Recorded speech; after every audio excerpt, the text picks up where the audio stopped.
বৃষ্টির দিনে ঠান্ডা ঠান্ডা ওয়েদারে কার না ভালো লাগে একটু খিচুড়ি রান্না করে খেতে।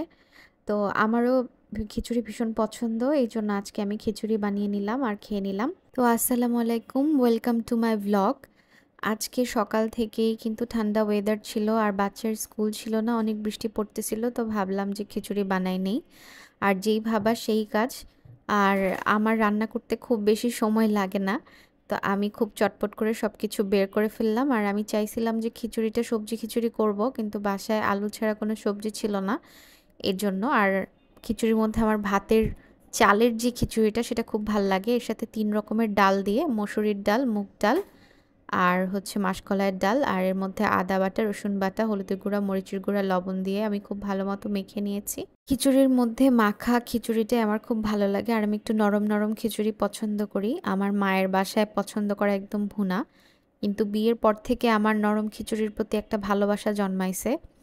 তো যাই হোক, এর মধ্যে আমি দিয়ে দিয়েছি গোটা গরম মশলা, মানে তেজপাতা, এলাচ, দারচিনি, লং, এগুলো দিয়ে পরিমাণ মতো পানি দিয়ে চুলার মধ্যে ঢাকনা দিয়ে বসিয়ে দিয়েছি। তো খিচুড়িটা আমার যখন একদম মাখো মাখো হয়ে যাবে, এই পর্যায়ে আমি দিয়ে দিয়েছি কিছুটা রান্না করা গরুর মাংস ঝোলসহ। এরা কমেন্ট করে বলুন কার কার খিচুড়ির মধ্যে গরুর মাংস মিশিয়ে খেতে ভালো লাগে।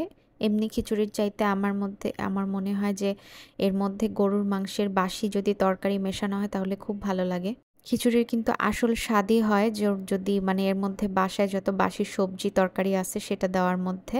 আর আমার মনে হলো যে একটুখানি ভর্তা করি, এই জন্য চিংড়ি মাছের ভর্তা করলাম। এই ভর্তাটা একবার করে দেখবেন, খেতে কিন্তু অনেক মজা। এর জন্য সরিষার তেলে আমি চিংড়ি মাছ একটু লবণ দিয়ে ভেজে নিয়েছি, আর এর মধ্যে গোটা করে পেঁয়াজ দিয়ে দিয়েছি।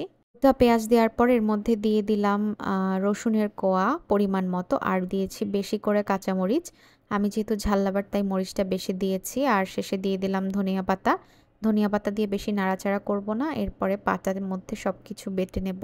আপনারা চাইলে কিন্তু পাটায় না বেটে ব্লেন্ডারেও ব্লেন্ড করে ফেলতে পারেন। একদম পানি ছাড়া ভর্তাটা করলে কিন্তু খেতে হেভি মজা লাগে, ভাত দিয়েও খেতে ভালো লাগে। আর করে ফেলেছি আমার সব থেকে পছন্দের পেঁয়াজ মরিচের ভর্তা। আর এর মধ্যে যদি একটু বেশি করে সরিষার তেল দেওয়া হয় না, এই যে ঝাঁঝালো ব্যাপারটা খুব ভালো লাগে। আর করে ফেলেছিলাম কয়েক পিস ইলিশ ভাজা, আর ইলিশের তেলটা নিয়ে নিয়েছি, একদম খেতে সেই হয়েছে। এর মধ্যে দিয়ে দিয়েছি কয়েক পিস হচ্ছে শুকনা মরিচ। তো এই রান্না শেষ, আর আমার পাতে আমি টপাটপ নিয়ে নিলাম খিচুড়ি, ভর্তা, ইলিশ, আর সবশেষে এই যে ঝাল ঝাল পেঁয়াজ মরিচের ভর্তা। ভালো থাকবেন সবাই।